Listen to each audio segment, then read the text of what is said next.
No, so we're gonna just jump into some character description for Frankie, give him a bit of backstory. He is originally modeled after Frankie Boyle, kind of like Frankie Boyle crossed with the guy from Game of Thrones, the big red-headed man from the north. Very chaotic, doesn't like silence, likes the big noise, has that kind of like friendly banter aspect to him. He's not just kind of like a conflictory madman you want to kind of duck and cover from. He's the greatest guy to have at your party and the worst guy to have around in any other situation.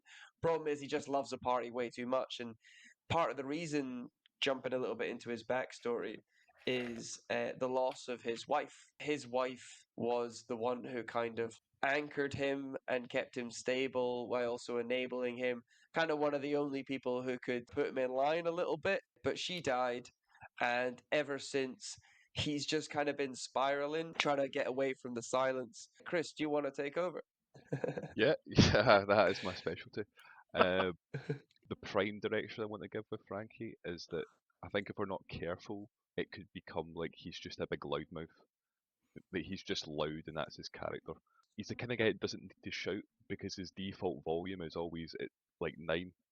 So it's not like he's ever shouting. It's just that when you've got that person in your life that just kind of when they speak, they're always the loudest voice just because that is how they talk.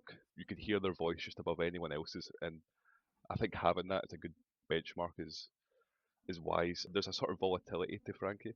His beard is literally fire. That's a kind of image that we play with. And that fire is sometimes warm, but also sometimes that fire burns. So sometimes you don't really know where you're at with Frankie. Not in a deceitful way, but you just don't know Yeah. what kind of version you're getting. You don't know if you're getting the arm round the shoulder, let's go have a good time, or you don't know if he's having a bad day. You don't know if he's a bit on edge.